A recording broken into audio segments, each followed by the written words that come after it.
El ejército griego ha sido traicionado. 20.000 persas avanzan por un sendero montañoso para rodear el desfiladero y atacar la retaguardia. 1.400 griegos, liderados por 300 espartanos y el rey Leónidas, se quedan para cubrir la retirada de las fuerzas principales. Los espartanos mueren en combate. La cabeza de Leónidas es clavada en una estaca. El ejército persa de 200.000 hombres entra en Grecia, quema ciudades y profana templos. Esparta enviará tras los culpables a 5.000 guerreros de élite. El ejército más grande que el Estado guerrero haya reunido jamás. A comienzos del siglo V a.C., existía en la tierra un imperio como la historia jamás había visto. El Imperio Persa. Para ese momento, los persas habían absorbido todo lo que existía antes que ellos. Babilonia, Egipto, Fenicia, Lidia, Media y más de una decena de reinos. Todos fueron conquistados y convertidos en provincias de un solo imperio. Todas las grandes potencias de Oriente quedaron dentro de las fronteras persas. El imperio se extendía desde el río Indo, en el este, hasta el mar Egeo, en el oeste. Desde el Nilo, en el sur, hasta el Cáucaso, en el norte. La riqueza del rey persa y la magnitud de su poder desafiaban la imaginación. Cada año, toneladas de oro y plata llegaban a las capitales desde todos los rincones del imperio. India enviaba arena de oro, Arabia, perfumes e incienso, Etiopía, marfil, Babilonia, dátiles y plata, Fenicia, púrpura y monedas de plata.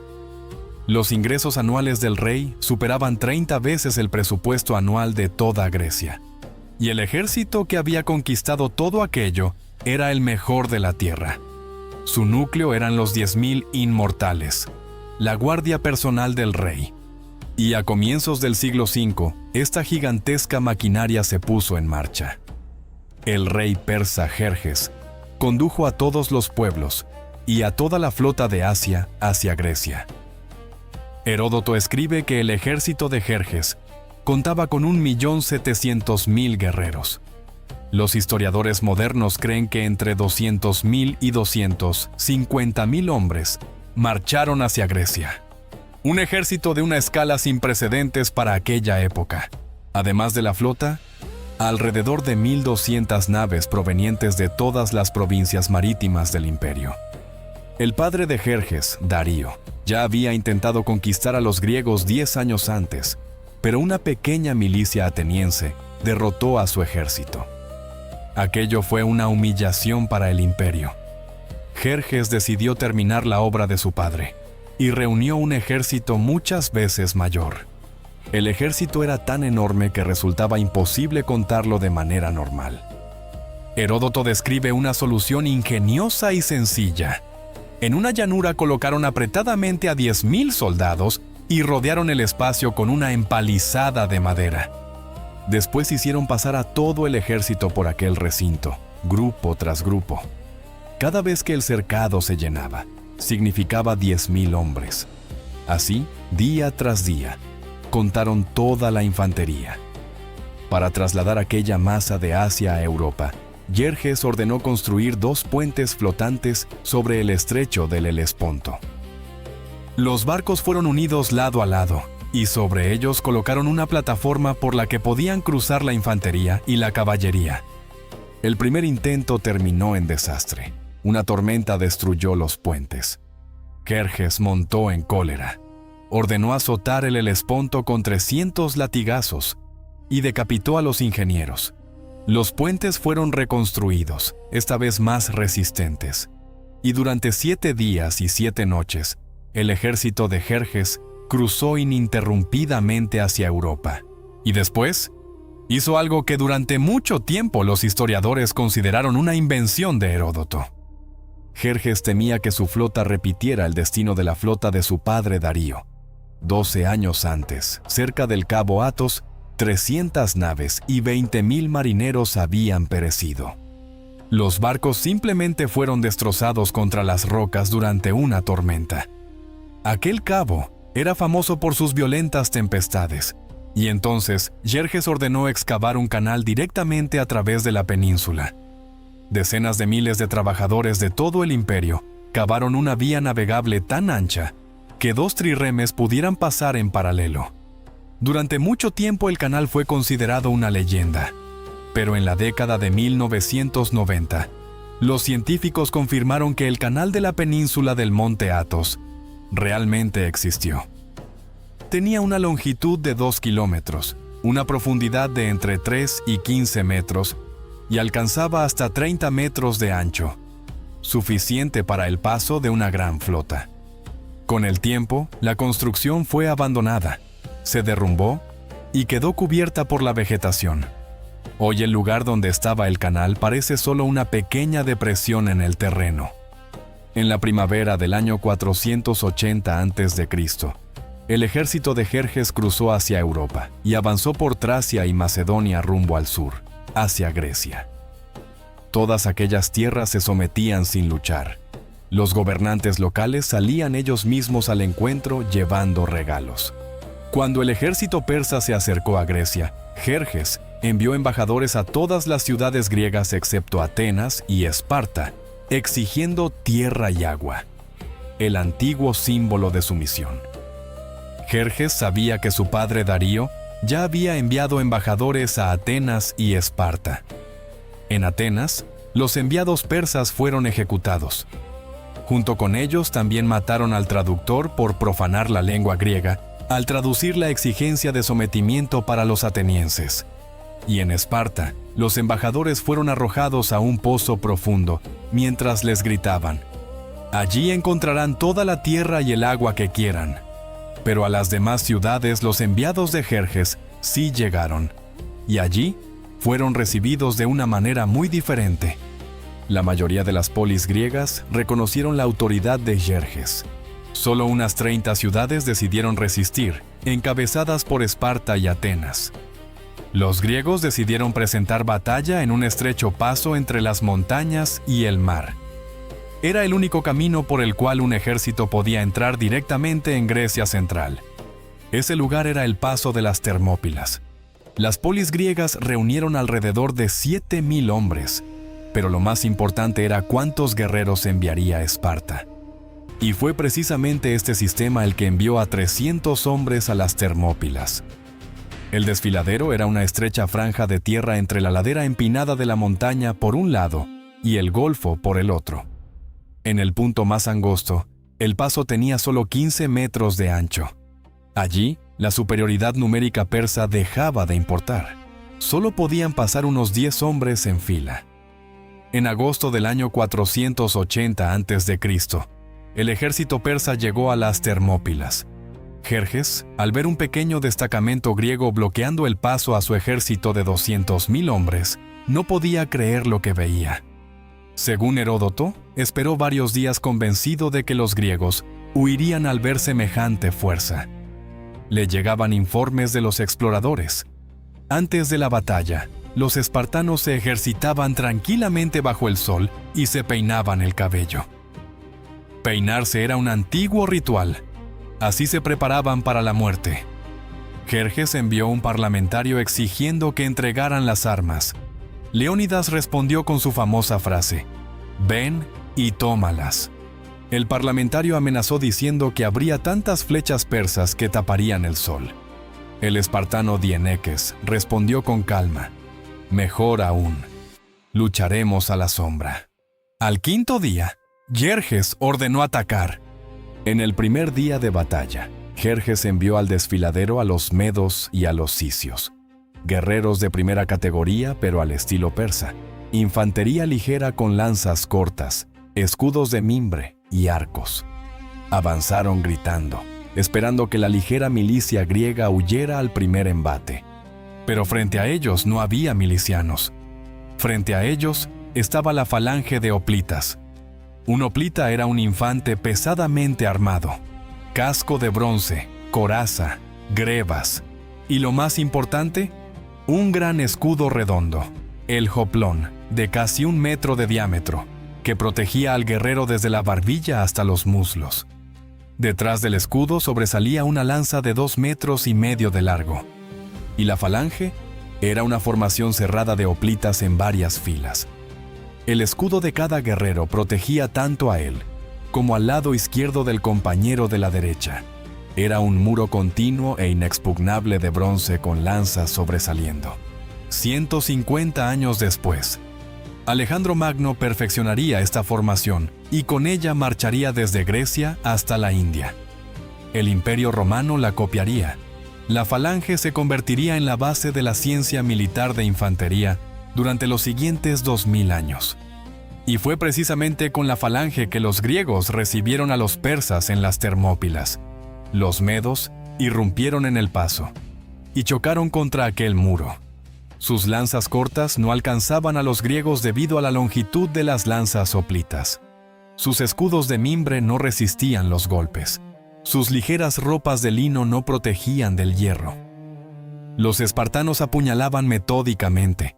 La tercera y cuarta fila seguían atacando desde detrás de las primeras, como una bestia de muchas cabezas.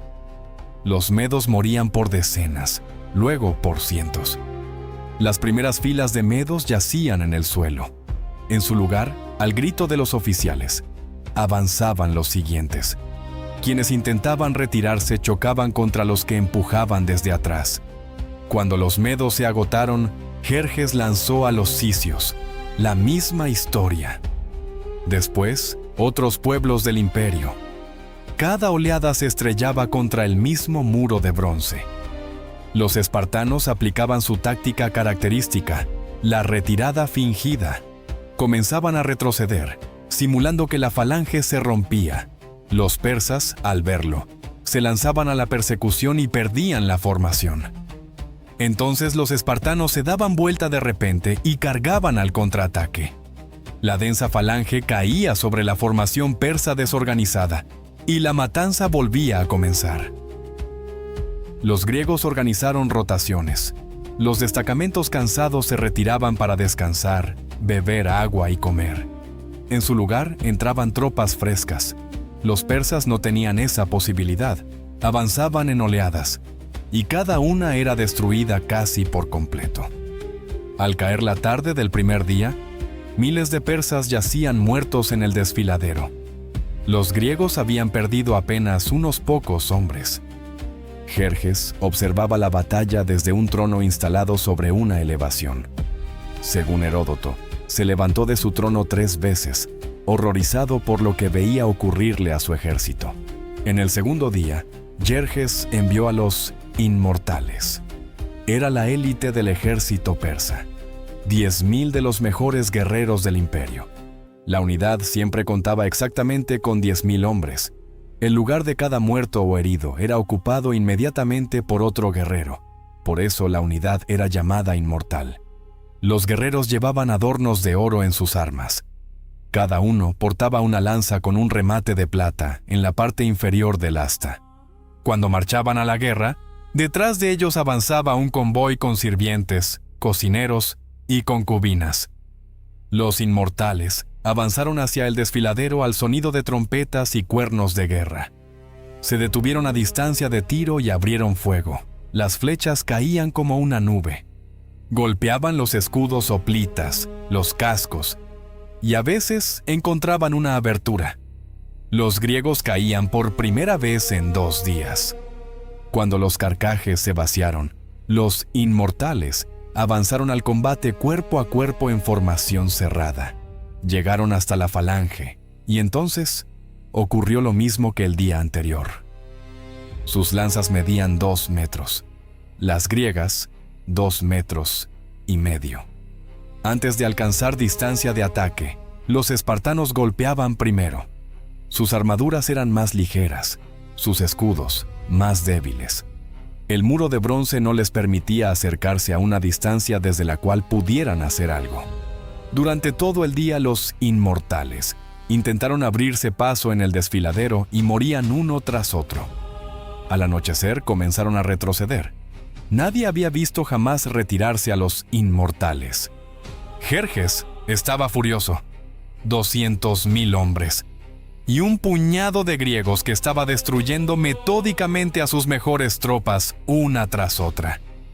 Mientras la batalla se libraba en las Termópilas, en el mar se desarrollaba otro enfrentamiento. Paralelamente al ejército de Jerjes, la flota persa, alrededor de 1.200 barcos, avanzaba a lo largo de la costa. Su objetivo era rodear las Termópilas por mar y desembarcar tropas a espaldas de Leónidas. Para impedirlo, la flota griega de 271 trirremes bajo el mando de Euribíades y Temístocles tomó posición en el cabo Artemisio.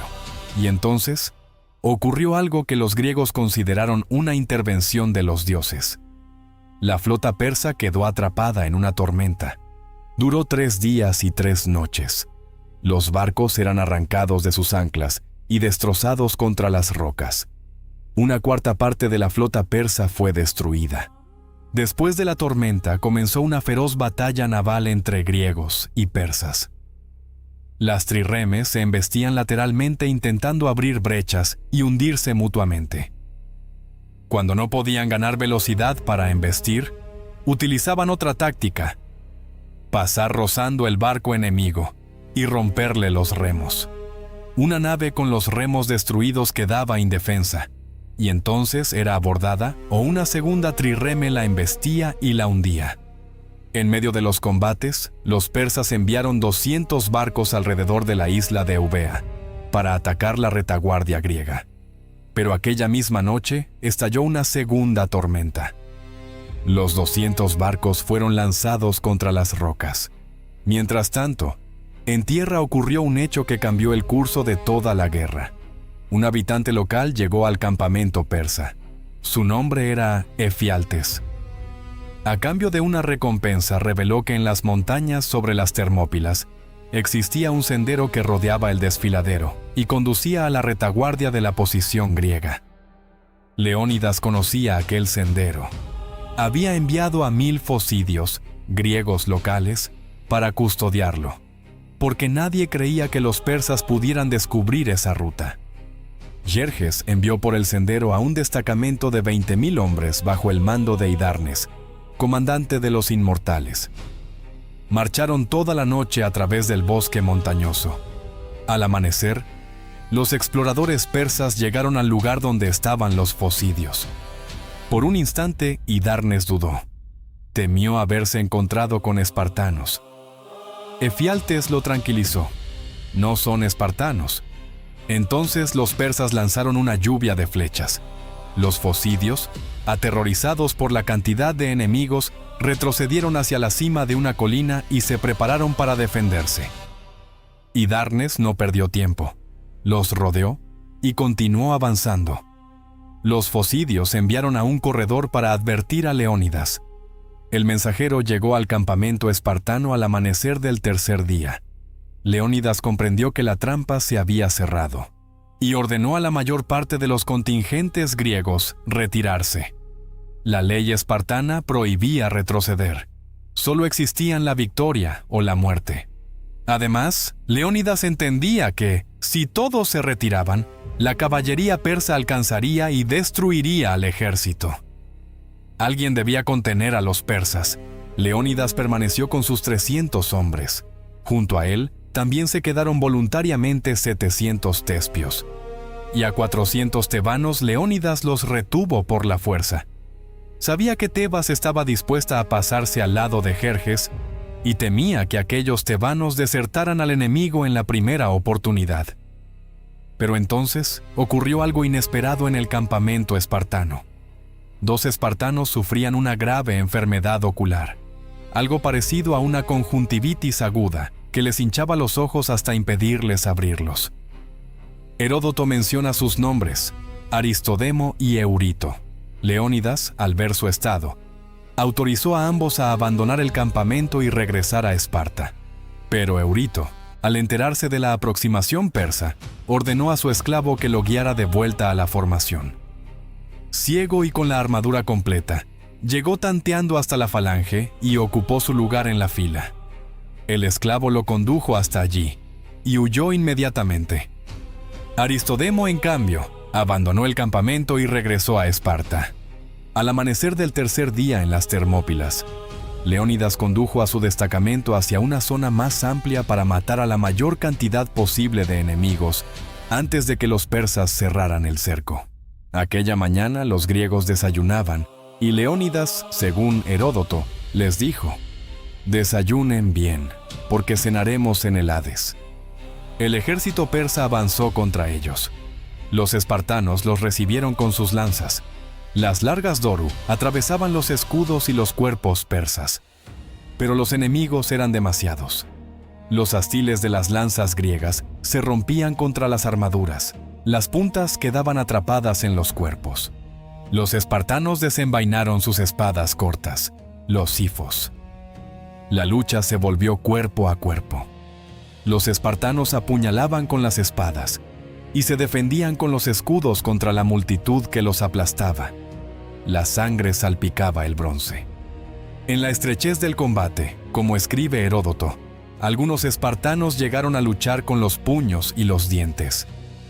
Aquel día murieron en las Termópilas 2 hermanos de Jerjes, Abrocomes e Hiperantes.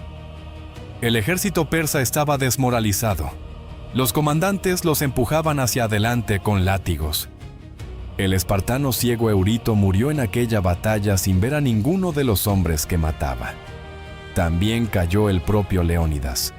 Los espartanos rechazaron 4 veces los ataques persas contra el cuerpo de su rey. Para los espartanos, el cuerpo del rey era sagrado. Entregarlo al enemigo significaba la mayor humillación para toda Esparta. Se lanzaban contra los persas una y otra vez. A la 4ª vez, alrededor del cadáver de Leónidas, se alzaba ya un verdadero montículo de muertos. Cuando los persas finalmente cerraron el cerco y atacaron por la retaguardia, los espartanos y los tespios retrocedieron hacia una pequeña colina cerca de la salida del paso. Allí libraron su última batalla. Parte de los tebanos, al ver que la situación era desesperada, se rindió. Los persas, sin querer seguir sufriendo pérdidas en combate cuerpo a cuerpo, se detuvieron y fusilaron desde lejos a los últimos defensores en la colina abierta con una lluvia de flechas. Las flechas volaban como una nube densa. El campo quedó cubierto de cuerpos. Cuando todo terminó, Jerjes acudió personalmente al campo de batalla. Ordenó encontrar el cuerpo de Leónidas, decapitarlo y clavar su cabeza en una estaca. Incluso entre los persas era costumbre honrar a los enemigos valientes. Pero Jerjes se sintió tan humillado por aquella batalla que rompió las tradiciones. De los aproximadamente 20.000 persas muertos, ordenó enterrar a la mayoría en fosas comunes y dejar solo 1.000 cuerpos visibles en la superficie, para que los siguientes ejércitos que atravesaran las Termópilas pensaran que las pérdidas no habían sido tan grandes. Ahora el camino hacia Grecia estaba abierto. La flota griega que protegía las Termópilas desde el mar, al recibir la noticia de la muerte de Leónidas, se retiró. Después de la caída de las Termópilas, Esparta tomó una decisión que para el resto de Grecia equivalía a una sentencia. Todas las tierras al norte del istmo de Corinto, Atenas, Beocia, Mégara y el Ática, serían abandonadas. Solo se defendería el Peloponeso. El istmo de Corinto era una estrecha franja de tierra de apenas 6 kilómetros de ancho, que unía el Peloponeso con el resto de Grecia. En el Peloponeso se encontraba la propia Esparta. Si se bloqueaba el istmo con una muralla, el enemigo podía ser detenido, y comenzaron a construirla. Miles de trabajadores levantaban fortificaciones a través del istmo. Destruían los caminos que venían desde el norte. Levantaban torres. Mientras tanto, el ejército persa avanzó hacia Grecia central. A su paso saqueaba e incendiaba las polis. Atenas fue evacuada, pero no todos aceptaron abandonar la ciudad. En la Acrópolis, la roca sagrada en el centro de Atenas, permaneció un pequeño grupo de personas, unas 500, ancianos, sacerdotes y pobres. Construyeron una barricada de madera con tablas y troncos, y se prepararon para defender la roca sagrada hasta el final. Cuando Jerjes entró en Atenas, encontró la ciudad vacía. Solo la Acrópolis seguía resistiendo. Durante varios días los persas no pudieron tomar la roca, Los defensores hacían rodar enormes piedras desde los acantilados sobre los atacantes. Los persas lanzaban flechas incendiarias que prendían fuego a la barricada de madera. Los defensores lograban apagar las llamas. Finalmente, los persas encontraron un sendero por la retaguardia, un escarpado acantilado en el lado norte donde nadie esperaba un ataque. Escalaron la roca. Cuando los defensores vieron a los enemigos ya arriba, algunos, desesperados, se arrojaron desde las murallas y murieron estrellados contra las rocas. Otros corrieron hacia el templo de Atenea, se aferraron al altar y comenzaron a suplicar protección a la diosa. Los persas entraron en el templo y mataron a todos los suplicantes junto al altar. Aquello fue considerado un terrible sacrilegio según las normas del mundo antiguo. La ciudad fue incendiada, las estatuas de los dioses fueron profanadas y destruidas. Para los griegos aquello fue una catástrofe nacional. Atenas, el centro cultural de la Hélade, yacía en ruinas.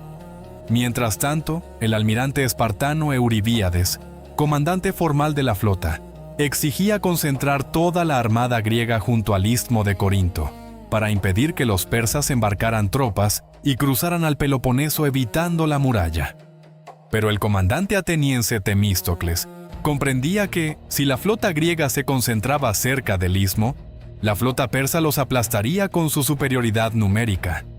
La batalla debía librarse en los estrechos de Salamina, donde la ventaja numérica persa se volvería en su contra.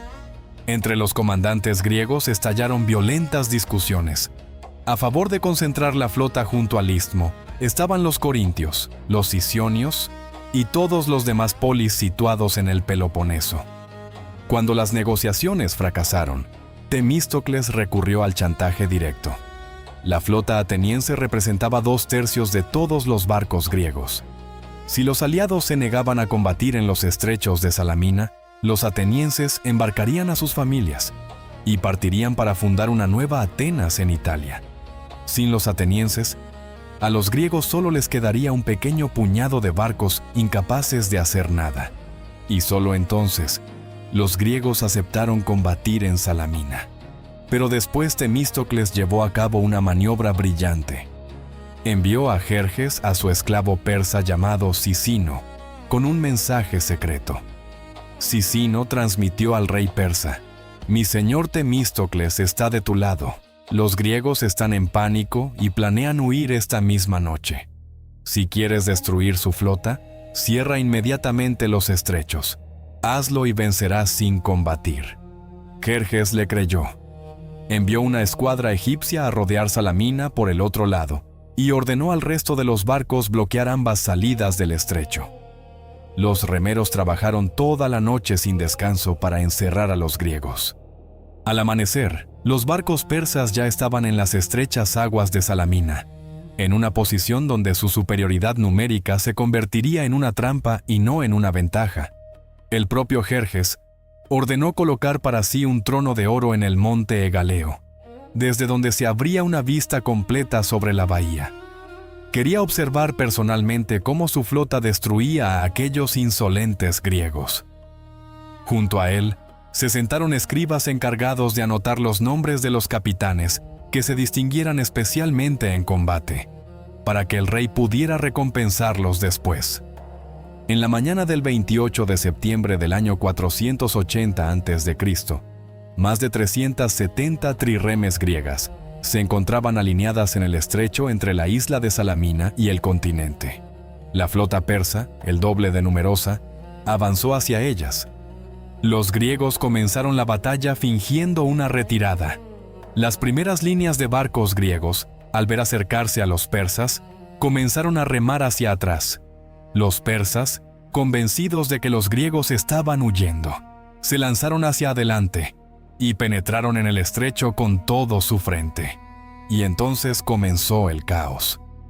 En el estrecho, los barcos persas quedaron amontonados. Las primeras líneas redujeron la velocidad para maniobrar y entrar en combate.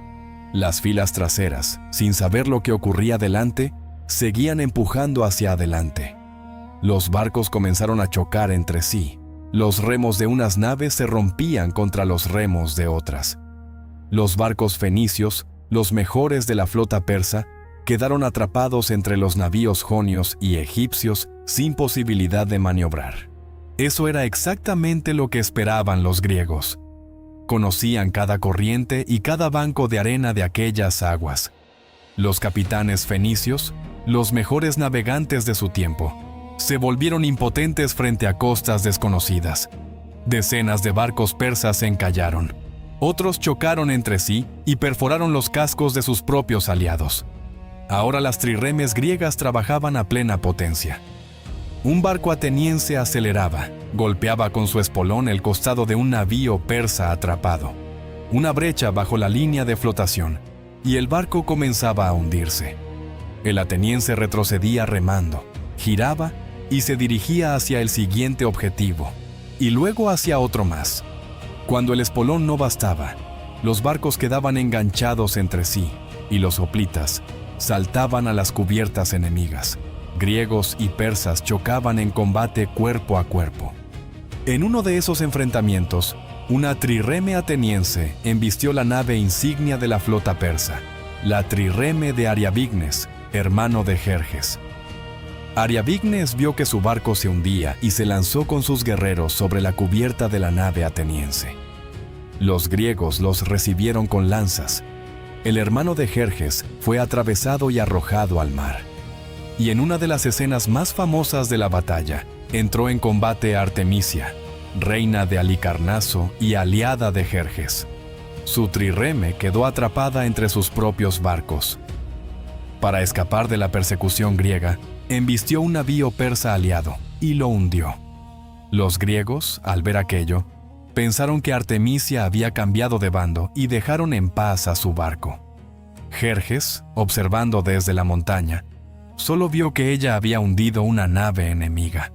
No comprendió que era uno de sus propios barcos. Entonces el rey pronunció la frase: «Los hombres se comportan como mujeres, y las mujeres como hombres». Los marineros persas que lograban saltar de los barcos hundidos nadaban hacia la costa más cercana, y esa costa era Psitalea, una pequeña isla en el estrecho. Allí los esperaba un destacamento de hoplitas atenienses desembarcado previamente en secreto. Los persas eran sacados del agua y asesinados en la orilla. Al caer la tarde, la batalla se apagó. La mayoría de los barcos persas habían sido hundidos o capturados. Los griegos perdieron alrededor de 40. Jerjes observaba todo desde la montaña. El rey estaba furioso. Lo que veía era la catástrofe de toda la campaña. Sin flota, el ejército de Jerjes no podía abastecerse a lo largo de la costa. Sin flota, el camino de regreso también estaba en peligro. Los griegos podían destruir el puente sobre el Helesponto, y entonces el propio rey quedaría atrapado en Europa. El rey tomó una decisión que le costó su reputación. Con parte del ejército abandonó Grecia de inmediato. El regreso se convirtió en una catástrofe aparte. Sin flota de guerra, el ejército ya no podía abastecerse por la costa. Los griegos dominaban ahora el mar, y los transportes persas con suministros ya no podían seguir libremente al ejército. Las tropas avanzaban a través de Macedonia y Tracia, hambrientas y enfermas. Las tribus locales atacaban a los rezagados. Los asentamientos que antes alimentaban al ejército ya no podían ofrecer nada durante el regreso. Todo había sido consumido en la primera marcha. Los muertos no eran enterrados, quedaban abandonados junto al camino. La ruta desde Grecia hasta el Helesponto quedó marcada por cuerpos persas a ambos lados del camino. Cuando Jerjes finalmente llegó al Helesponto, el puente por el que durante 7 días había cruzado triunfalmente hacia Europa, volvió a ser destruido por una tormenta. El rey de reyes fue transportado de regreso a Asia en una simple barca de pescadores. Jerjes no consideraba la guerra perdida. Dejó en Grecia a su mejor comandante, Mardonio, junto con la mayor parte del ejército. Mardonio recibió las tropas de élite, alrededor de 120,000 hombres según las estimaciones de los historiadores modernos, incluidos los inmortales, la mejor caballería del imperio y aliados griegos de Tebas, Tesalia y otras regiones. Sería este ejército el que se enfrentaría a Esparta con todas sus fuerzas reunidas. Y al frente de los espartanos estaría Pausanias, sobrino de Leónidas. Él cuidaba del hijo huérfano del rey caído, el pequeño rey de Esparta, el niño al que Jerjes había dejado sin padre. En la primavera del año 479 a.C., Mardonio intentó dividir la alianza griega antipersa. Envió una propuesta a los atenienses: pasen al lado de Jerjes y recuperarán su territorio, además de cualquier tierra vecina, dinero para reconstruir la ciudad y autonomía. Los atenienses respondieron que mientras el sol siguiera recorriendo el cielo por el mismo camino, jamás harían una alianza con Jerjes. Entonces Mardonio volvió a ocupar Atenas. Los habitantes apenas habían comenzado a regresar y tuvieron que huir nuevamente. Esta vez Mardonio destruyó todo lo que aún quedaba en pie en la ciudad. Furiosos, los atenienses enviaron embajadores a Esparta con una amenaza directa. Si los espartanos no marchaban inmediatamente desde el Peloponeso con un gran ejército, Atenas aceptaría la oferta de Jerjes. Después de eso, Esparta quedaría prácticamente sola frente a todo el imperio persa. Los espartanos finalmente reaccionaron. Los griegos reunieron lo que no habían logrado reunir el año anterior: un gran ejército terrestre, alrededor de 110,000 hombres. Esparta aportó 5,000 espartiatas, toda la élite militar espartana existente. Además, 5,000 periecos, infantería espartana bien entrenada, y unos 35,000 hilotas de infantería ligera. Era el ejército espartano más grande de toda su historia. Los atenienses aportaron 8,000 hoplitas. Contingentes de todas las polis de la alianza antipersa, Corinto, Mégara, Arcadia y decenas de otras, también enviaron a sus guerreros. Y en ese ejército marchaba Aristodemo, el mismo Aristodemo que un año antes se había negado a morir junto a Leónidas en las Termópilas. Los espartanos no mataron a Aristodemo, pero nadie en Esparta hablaba con él. Nadie le daba fuego para encender su hogar. Nadie se sentaba con él en la mesa común del comedor colectivo. En cualquier lugar donde aparecía, lo llamaban Aristodemo el cobarde. Los ejércitos se encontraron cerca de la ciudad de Platea. Mardonio eligió el lugar cuidadosamente, una llanura abierta donde podía utilizar la caballería persa. En aquella llanura, sus 15,000 jinetes podían maniobrar libremente, disparando flechas contra los griegos, sin acercarse a distancia de combate cuerpo a cuerpo. Los griegos, tras un año de guerra, no tenían prisa por bajar a esa llanura. Permanecían en las laderas del monte Citerón, donde la caballería era inútil. Durante unos 10 días, ambos ejércitos permanecieron frente a frente. Mardonio intentó atraer a los griegos. Enviaba caballería bajo el mando de Masistio, el mejor de sus comandantes, un hombre que llevaba armadura dorada y un casco con pluma. Una y otra vez, Masistio se acercaba a las posiciones griegas, disparaba contra las avanzadas y se retiraba, provocándolos para que lo persiguieran. En una de esas escaramuzas, los griegos finalmente lograron alcanzarlo. El caballo de Masistio fue herido por una flecha y arrojó a su jinete. Masistio, con su pesada armadura, no logró levantarse. Los infantes griegos se abalanzaron sobre él. La armadura era de tal calidad que las espadas no podían atravesarla.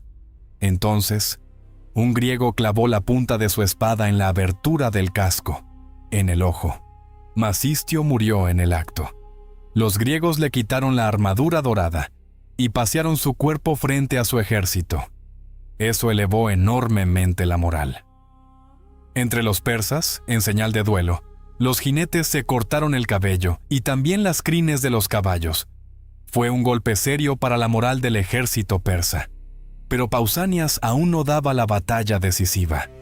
Comprendía que en combate abierto en la llanura, la caballería persa destruiría a sus hombres.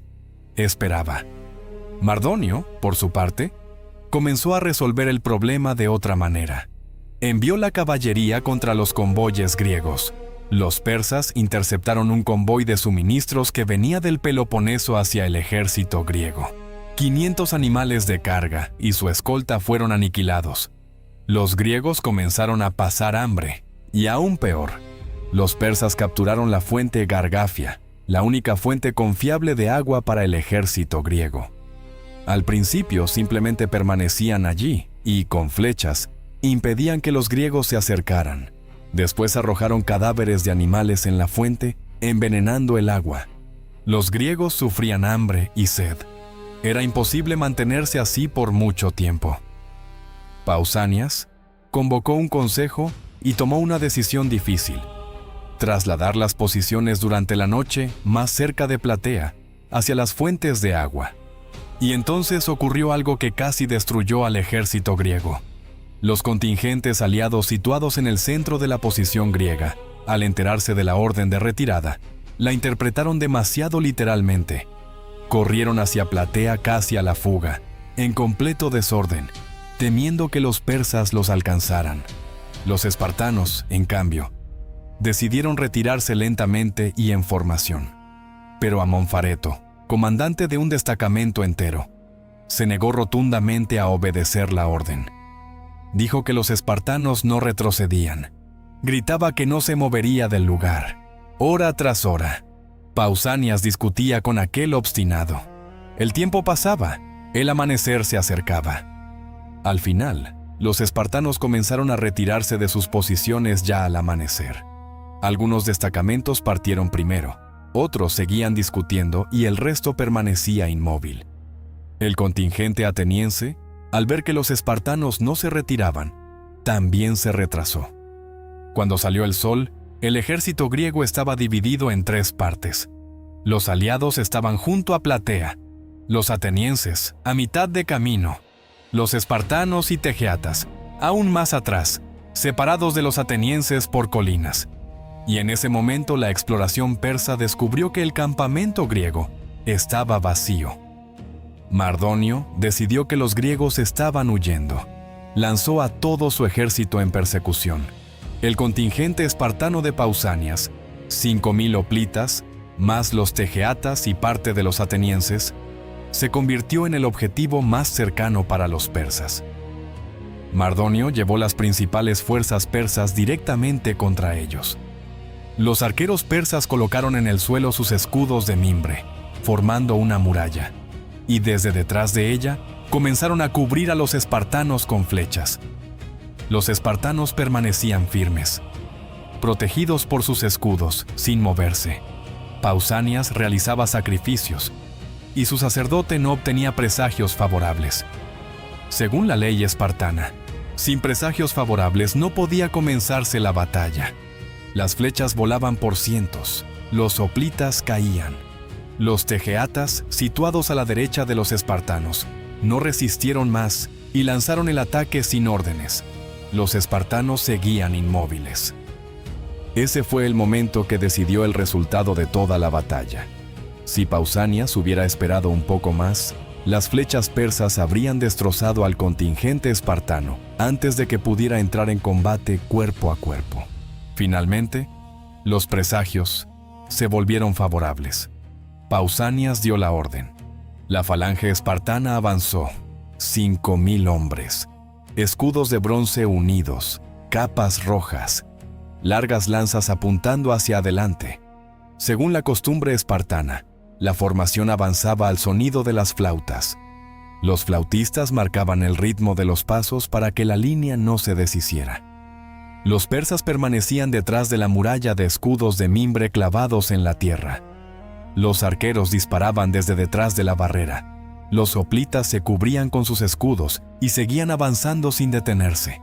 Los espartanos llegaron. La primera fila chocó contra el muro de escudos y lo derribó de un solo golpe. La barrera tejida no soportó el peso del bronce. Los persas quedaron cara a cara con los espartanos. Y allí se repitió lo mismo que en las Termópilas. Las lanzas ligeras persas eran más cortas. Las armaduras de lino no resistían el hierro. Los escudos de mimbre se quebraban. Algunos persas se lanzaban sobre las lanzas espartanas con las manos desnudas intentando romperlas o arrancarlas. Los espartanos avanzaban como una máquina, escudo contra escudo, lanza tras lanza. Las primeras filas apuñalaban, los heridos retrocedían, los frescos ocupaban su lugar. En esta batalla destacó aquel mismo Aristodemo. Aristodemo salió de la formación y se lanzó solo al corazón del ejército persa. Cortaba, gritaba, avanzaba cada vez más dentro de las filas enemigas en completa soledad. Ese día mató a más persas que nadie y murió allí. El propio Mardonio combatía en las primeras filas de sus tropas sobre un caballo blanco. Lo delataba no solo el caballo, sino también el millar de guerreros escogidos que permanecían a su alrededor. Su guardia personal, la élite. Era precisamente ese destacamento el que ofrecía a los espartanos la resistencia más feroz. Un espartano llamado Arimnesto vio a Mardonio en medio del combate y le lanzó una piedra. La piedra golpeó al persa en la cabeza. Mardonio cayó del caballo y fue rematado antes de que su guardia pudiera protegerlo. La guardia persa se lanzó a vengar a Mardonio y casi todos fueron masacrados allí mismo. El resto de las unidades comenzó a retirarse. La retirada se convirtió en fuga.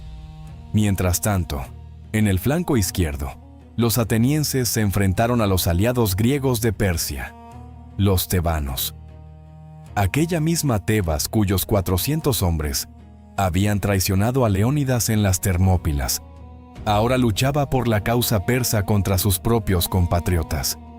La batalla fue feroz. Los tebanos combatieron bien, pero cuando el centro del ejército persa fue destruido, comprendieron que su posición ya no tenía sentido y también se retiraron. Los persas huyeron hacia el campamento fortificado que habían construido a orillas del río Asopo. El campamento estaba rodeado por una empalizada de madera y un terraplén. Los griegos los persiguieron, con los espartanos al frente. Pero los espartanos no tenían experiencia asaltando fortificaciones. Aquello era tan ajeno para ellos, que ni siquiera tenían murallas alrededor de Esparta. Decían que sus murallas eran los escudos de sus guerreros. Los arqueros persas disparaban desde arriba contra los espartanos con total impunidad. Entonces llegaron los atenienses. Ellos sí tenían experiencia. Habían asaltado fortificaciones durante las campañas en Asia Menor. Comenzaron a trepar la empalizada, rompiendo y arrancando los troncos con las manos y las lanzas. En un punto, parte del muro se derrumbó, y entonces una oleada de griegos irrumpió en el interior. Dentro del campamento ocurrió una masacre. 40.000 persas fueron asesinados en el lugar. No tomaban prisioneros. Vengaban a Leónidas. Vengaban a Atenas incendiada. Mardonio había muerto, y en su tienda los griegos encontraron sus tesoros. Heródoto escribe que Pausanias, al ver el oro, la plata, las telas bordadas, las alfombras y la vajilla de oro y plata del comandante persa, ordenó a los cocineros persas preparar la cena habitual de Mardonio. Y al lado, mandó servir una cena espartana común, sopa negra con un trozo de carne y pan. Señalando ambas mesas, Pausanias dijo a sus comandantes: «Quería que vieran cuán necio es el rey persa. Tenía esta comida y vino aquí para quitarnos esta otra». Cuando después de la batalla en Esparta se otorgaron honores póstumos a los héroes de Platea, Aristodemo fue excluido. Primero, porque rompió la formación. Segundo, porque luchó no por Esparta, sino por sí mismo, para lavar su vergüenza personal. Según los valores espartanos, eso era vanidad, no valentía. Pero al mismo tiempo que se libraba la batalla de Platea, otra batalla se desarrollaba en otro lugar. Mientras en el continente Pausanias aplastaba a Mardonio, a través del mar Egeo navegaba hacia el este la flota griega. 250 trirremes. La comandaban el rey espartano Leotíquidas y el ateniense Jantipo. Su objetivo era el cabo Mícala, en la costa de Asia Menor, justo frente a la isla de Samos. Allí se habían retirado los restos de la flota persa que había sobrevivido un año antes en Salamina. Los capitanes persas no creían en sus propias fuerzas en el mar. Lo que quedaba de su flota tenía un aspecto miserable. Cuando los griegos se acercaron, los persas decidieron no dar ninguna batalla naval. Sacaron todos sus barcos a tierra en el cabo Mícala, los rodearon con una empalizada de troncos y piedra y esperaron el ataque. Para ayudar a los marineros, Yerjes había enviado con antelación infantería bajo el mando del general Tigranes. En total, según las estimaciones de los historiadores modernos, los persas contaban con unos 60.000 soldados. Leotíquidas tenía alrededor de 3.500 hoplitas, de los cuales apenas unos 100 eran espartanos, además de unos 10.000 soldados de infantería ligera. Leotíquidas acercó su nave a la costa, donde se encontraban reunidos los griegos jonios dentro del ejército persa. Los persas habían conquistado a esos griegos 70 años antes, pero ellos odiaban a sus dominadores. Leotíquidas gritó en griego: «Jonios, escuchen lo que digo. Recuerden la libertad y, en el momento oportuno, pásense a nuestro lado. La contraseña es Ebe. Transmítanlo a los demás». Los persas no entendieron el griego, pero adivinaron el sentido. No confiaban en los jonios. Tigranes ordenó desarmar a parte de ellos, quitándoles las armas, y a otra parte le dio la misión de vigilar los pasos de montaña en la retaguardia, para que físicamente no pudieran participar ni en la batalla ni en una traición. Y antes de la batalla, Leotíquidas hizo correr entre sus tropas un rumor: «En el continente, los nuestros han vencido en Platea». Ningún griego en Mícala podía saber lo que estaba ocurriendo en ese momento en Beocia. Pero Leotíquidas calculó que, si el rumor levantaba el ánimo de su ejército, les daría la victoria. Y si el rumor resultaba ser falso, ya lo descubrirían después. Por una coincidencia asombrosa, la batalla de Mícala ocurrió el mismo día que la batalla de Platea, el 27 de agosto del año 479 a.C. Los griegos desembarcaron y se dividieron. Los espartanos avanzaron rodeando por las colinas para atacar a los persas por el flanco. Los atenienses marcharon por la llanura, directamente a lo largo de la costa, hacia el campamento persa. Los atenienses tenían el camino más corto. Llegaron primero a las fortificaciones y entraron en combate sin esperar a los espartanos. La infantería persa ocupó posiciones defensivas detrás de escudos de mimbre, igual que en Platea. Los atenienses se lanzaron hacia adelante. Heródoto escribe que deseaban conseguir la victoria por sí mismos, sin ayuda espartana, para que toda la gloria perteneciera a Atenas. Los atenienses rompieron la muralla de escudos y arrastraron a los persas al combate cuerpo a cuerpo. Durante la batalla, los griegos jonios del ejército persa vieron su oportunidad.